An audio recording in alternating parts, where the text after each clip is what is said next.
इस संसार में आने वाला प्रत्येक बालक संपूर्णतः संस्कार रहित होता है। उसके अंतर पर ना किसी अच्छे संस्कार के चिन्ह अंकित होते हैं, ना ही बुरे संस्कार के।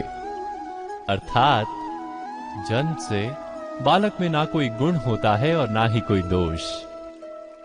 तो ये दोष अथवा गुण किस प्रकार प्राप्त होते हैं, क्या हमने कभी विचार किया है? जो बात माता पिता के मुख से निरंतर सुनी जाती है, वही बात उनकी संतानों के हृदय का संस्कार बनती है। जैसे किसी गांव में नदी तट तक एक पगडंडी बन जाती है केवल उस मार्ग पर बार बार चलने के कारण। अर्थात माता पिता के हृदय की इच्छाएं उनकी संतानों के हृदय का दोष अथवा गुण बनकर जन्म लेती हैं। क्या ये सत्य नहीं? पर फिर भी जब उनकी संतानों में कोई दोष दिखाई देता है तो माता पिता आश्चर्य और दुख से भर जाते। माता पिता का हृदय ये प्रश्न करता है कि उनकी संतानों में ये कुसंस्कार आए कहां से। सत्य तो यही है कि माता पिता अपनी संतानों को अनजाने में ही कुसंस्कार के बीज दे देते हैं, जो उनके संतानों की हृदय भूमि पर कुसंस्कार का वृक्ष बनकर उगता है। अर्थात अपनी संतानों को सुसंस्कारी और धर्ममय बनाने की आशा रखने वाले प्रत्येक माता पिता को प्रथम अपने हृदय की इच्छाओं पर अंकुश रखना क्या अनिवार्य नहीं?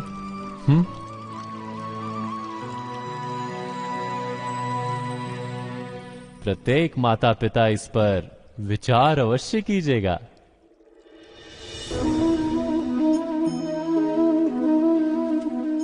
मनुष्य का स्वभाव है कि वो स्वयं को, अपने परिवार को, अपनी संतानों को अधिकतम सुख प्राप्त हो ऐसी इच्छा रखता है। इसी कारण से हम सदा श्रम और कष्ट से अंतर रखते हैं, विश्राम और सुविधाओं को बढ़ाने का प्रयास करते हैं। स्वयं अपने जीवन का विचार कीजिए, क्या ये सत्य नहीं कि हम अपनी संतानों के लिए सदा ही विश्राम और सुविधा का आयोजन करते हैं?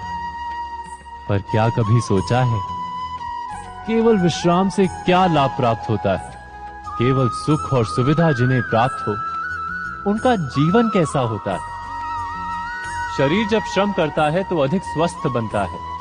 बुद्धि भी जब कठिन चुनौतियों का सामना करती है तो अधिक तेजस्वी बनती है। ये हम सबका अनुभव है, पर हम शायद ये भूल जाते हैं कि मन और आत्मा को जब कठिनाइयां प्राप्त होती हैं, तब वे भी अधिक बलवान होती हैं। अर्थात जब भी हम अपनी संतानों को श्रम और दुख से दूर रखने का प्रयास करते हैं, क्या वास्तव में उनके सुख का मार्ग बंद नहीं कर देते? स्वयं विचार कीजिए।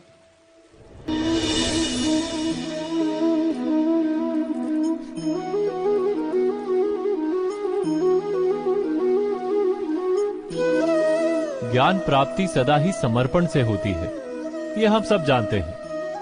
किंतु समर्पण का वास्तविक महत्व क्या है? क्या हमने कभी विचार किया? मनुष्य का मन सदा ही ज्ञान प्राप्ति में विभिन्न बाधाओं को उत्पन्न करता है। कभी किसी अन्य विद्यार्थी से ईर्ष्या हो जाती है, कभी पढ़ाए हुए पाठों पर संदेह जन्मता है और कभी गुरु द्वारा दिया गया दंड मन को अहंकार से भर देता है। नहीं, क्या ऐसा नहीं होता? न जाने कैसे कैसे विचार मन को भटकाते हैं और मन की इसी अयोग्य स्थिति के कारण हम ज्ञान प्राप्त नहीं कर पाते। मन की योग्य स्थिति केवल समर्पण से निर्मित होती है। समर्पण मनुष्य के अहंकार का नाश करता है। ईर्ष्या, महत्वाकांक्षा आदि भावनाओं को दूर कर हृदय को शांत करता है और मन को एकाग्र करता है।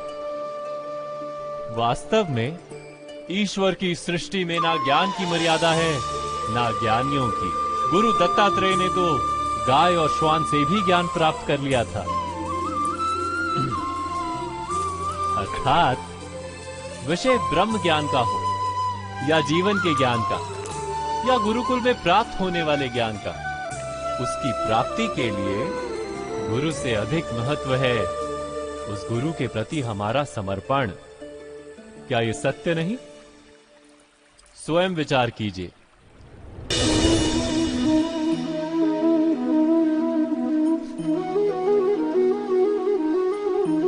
एक ही गुरु के पास शिक्षा प्राप्त करने वाले सारे शिष्य एक समान विद्या प्राप्त नहीं कर पाते। सारे शिष्य गुरु की बातें सुनते हुए अवश्य दिखाई देते हैं, उनकी पूजा करते हुए दिखाई देते हैं, किंतु एक समान विद्या प्राप्त नहीं कर पाते। क्या कभी विचार किया है ऐसा क्यों होता है? सत्य तो यह है कि विद्या प्राप्त ना कर पाने वाले शिष्य समर्पण का दिखावा तो करते हैं, किंतु समर्पण का वास्तविक अर्थ नहीं समझ पाते। गुरु के चरणों में फूल चढ़ाने से अथवा गुरु का आदेश मानने मात्र से क्या समर्पण सिद्ध होता है? नहीं। समर्पण का वास्तविक अर्थ है जब गुरु के प्रति मन में कोई संदेह ना रहे, गुरु के मुख से आदेश निकले उससे पूर्व शिष्य उस कार्य को पूरा कर दे। गुरु के विचारों के साथ शिष्य के विचार एक हो जाए। शिष्य जब तक अपने गुरु में ब्रह्मा विष्णु महेश इनके रूप ना देख ले, तब तक उसका समर्पण सत्य नहीं। वास्तव में समर्पण किसी कार्य का नाम नहीं, समर्पण तो हृदय की भावना और मन की स्थिति का नाम है। अर्थात हमारे अज्ञान में क्या दोष केवल हमारे मन का नहीं? स्वयं विचार कीजिए।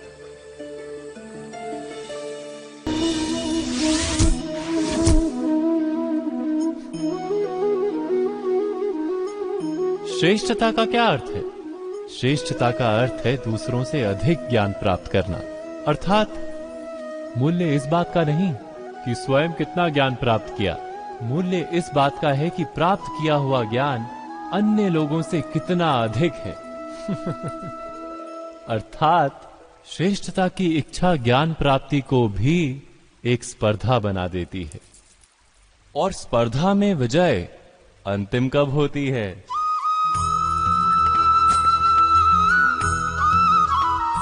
कुछ समय के लिए तो श्रेष्ठ बना जा सकता है, किंतु सदा के लिए कोई श्रेष्ठ नहीं रह पाता। फिर वही असंतोष, पीड़ा और संघर्ष जन्म लेता है।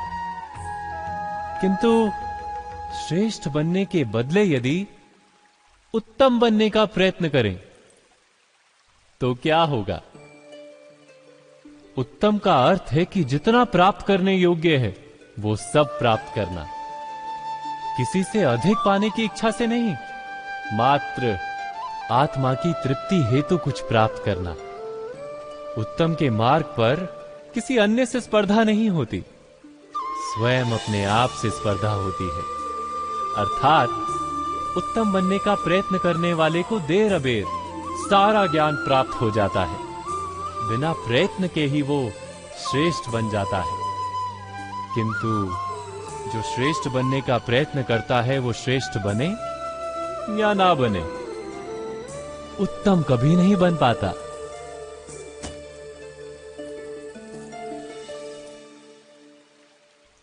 अवश्य कीजिएगा।